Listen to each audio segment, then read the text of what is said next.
Hello, नमस्कार। कैसे हैं आप सब? स्वागत है आप सभी का आपके अपने चैनल रंगोली किचन में। तो नवरात्रि शुरू होने वाला है और नवरात्रि पर हर रोज क्या बनाया जाए ये सोचकर थोड़ी सी परेशानी तो होती ही है। ऐसा है ना? तो ऐसा है तो चलिए आपकी मुश्किल आसान किए देते हैं।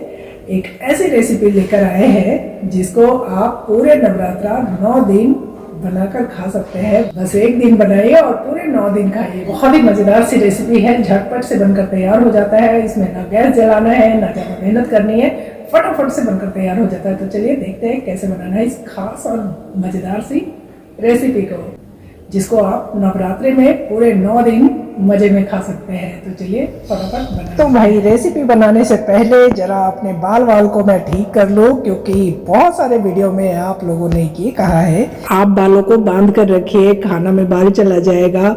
और कुछ लोगों ने तो ये भी कहा है कि क्या आप बालों वाला खाना खाते हो? तो पर ऐसा होता नहीं है, पर आप लोगों की बातों को सर आंखों पर रखा है मैंने। और लीजिए हमने बाल बांध लिए हैं और चलिए इस आलू से एक बहुत ही मजेदार सी रेसिपी बनाते हैं। तो इस रेसिपी को बनाने के लिए ना हमने लिया है 4 आलू, और इस आलू के साथ आज हम बहुत ही मजेदार सी रेसिपी बनाकर तैयार करेंगे, जिसको आप नवरात्रि में पूरे 9 दिन एंजॉय कर सकते हैं। तो इस आलू को छील लेना है। और एक खास बात, जब भी बनानी हो इस रेसिपी को तो आलू पहले से उबाल कर रखें। तो एक दिन पहले आप रात में आलू उबाल लीजिए और मॉर्निंग में इस रेसिपी को आप बना सकते हैं। तो ठंडे आलू का इस्तेमाल करना है। तो चलिए इसको ग्रेट करते हैं। तो बारीक वाले साइड से ग्रेट करना है, क्योंकि हमें गुठलियाँ बिल्कुल भी नहीं चाहिए, गुठलियाँ नहीं रहनी चाहिए। इसके लिए आप बारीक वाले साइड का इस्तेमाल करें। और चारों आलू को हमें ग्रेट कर लेना है। और जो भी गुठलियाँ बच रही है ना, उसे भी इकट्ठा करके कुछ इस तरह से ग्रेट कर लेना है, लेकिन हाथ को बचाकर।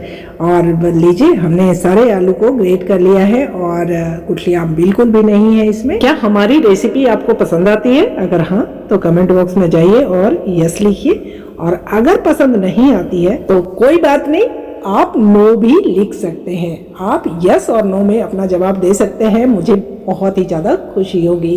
तो चलिए चलते हैं अगले प्रोसेस में और देखते हैं आगे क्या करना है। तो आज की रेसिपी है व्रत के लिए। तो इसमें हम साबूदाने का इस्तेमाल करने वाले हैं। तो 1 कप साबूदाना लिया है, जिसको मैंने 6 घंटे पहले भिगो दिया था। तो 1 कप साबूदाने में 2 कप मैंने पानी डाला और इसको 5 से 6 घंटे भीगने के लिए छोड़ दिया। काफ़ी अच्छे से भीग चुका है। इस तरह से दबाने से बहुत आराम से मैश हो रहा है, कुछ इस तरह से। तो बस ऐसे ही चाहिए, 5 से 6 घंटे भिगो कर छोड़िए। उसके बाद बिना गैस जलाए इस व्रत वाली रेसिपी को आप बना सकते हैं, वो भी फटाफट से।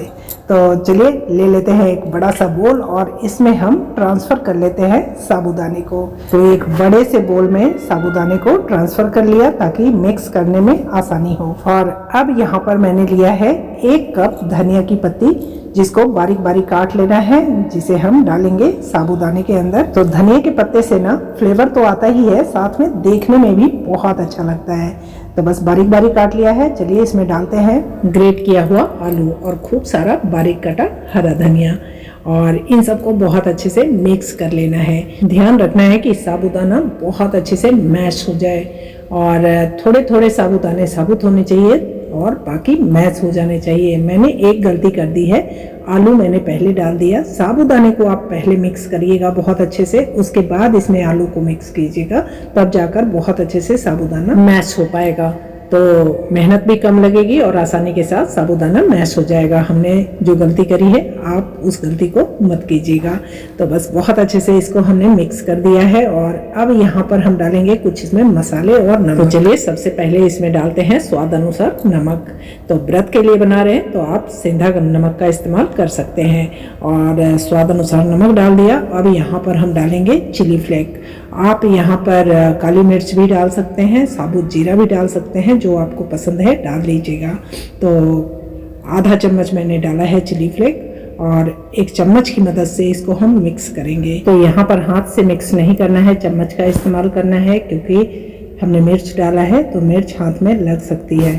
तो कुकिंग के दौरान इन छोटी छोटी बातों का ध्यान रखना बहुत ही ज़्यादा ज़रूरी होता है। तो लीजिए हमने बहुत अच्छे से इन सारी चीज़ों को मिक्स कर दिया है, और अब इसे हम ढककर 10 मिनट के लिए छोड़ देंगे ताकि अच्छे से सेट हो जाए।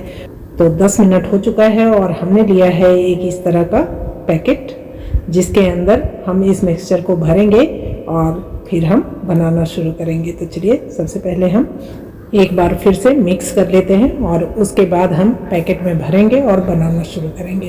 तो लीजिए, इसको बहुत अच्छे से मैंने मिक्स कर लिया। और पैकेट में भरने के लिए ना एक लेना है हमें ग्लास इस तरह से, और इसमें हम इस पैकेट को इस तरह से डाल देंगे ताकि ना बहुत ही आसानी के साथ हम इस मिक्सचर को पैकेट के अंदर डाल पाएंगे। तो बहुत अच्छे से सेट कर दिया इसको, और अब हम इस मिक्सचर को पैकेट के अंदर इस तरह से भर लेंगे। तो जितना पैकेट के अंदर आएगा उतना मिक्सचर हम अच्छे से भर लेंगे।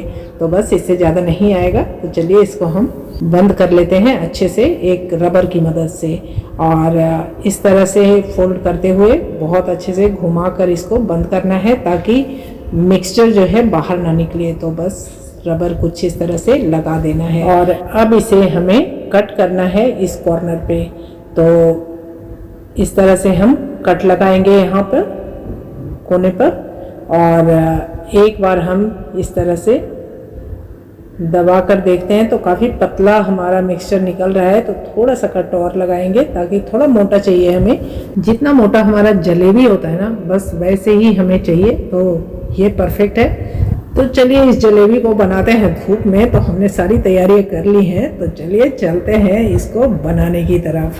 तो आज बहुत ही अच्छी धूप है हमारे यहाँ, और इस धूप में इस जलेबी को हम बनाकर तैयार करेंगे। तो चलिए फटाफट बना लेते हैं। तो बहुत ही ज़बरदस्त धूप, और बस कुछ इस तरह से हमें जलेबी को बनाकर तैयार करना है। और एकदम जैसे जलेबी बनाते हैं ना, बिल्कुल वैसे ही इसको बनाते चले जाना है, और बंद करना बिल्कुल भी मत भूलिएगा, नहीं तो फिर ये टूटने लग जाएगा।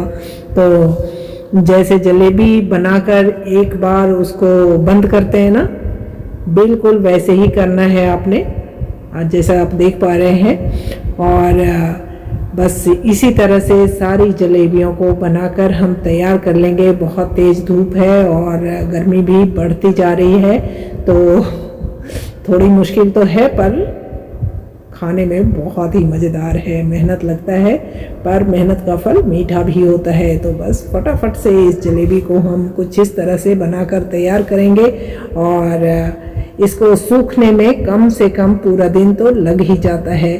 तो जब भी इस जलेबी को बनाना हो, आप सुबह सुबह बना लीजिए। पूरा दिन धूप लगेगा ना, तो ये सूख जाएगा और शाम को इसका आनंद आप ले सकते हैं। तो एक राउंड तो हमने बना लिया है, और बाकी बचे मिक्सचर को हमने डाल लिया है पैकेट में, और बस इसको बहुत अच्छे से बंद कर लेंगे, और बंद करके फिर से चलते हैं धूप में और बना लेते हैं। तो आप कहेंगे कि मिक्सचर को यहीं क्यों छोड़ दिया, आप वहीं रख लेते और वहीं भर लेते, पर बहुत टाइम हो जाता है ना बनाते हुए। तो एक बार आपको खड़ा होकर थोड़ा सा अपने आप को सीधा भी करना होता है, चल फिर लेना होता है, ताकि आप दूसरा राउंड भी आराम से बना पाएँ। तो बस इसी वजह से हमने मिक्सचर को किचन में ही छोड़ा था, ताकि मैं जाकर थोड़ा सा चल फिर लूँ और भर भी आऊँ।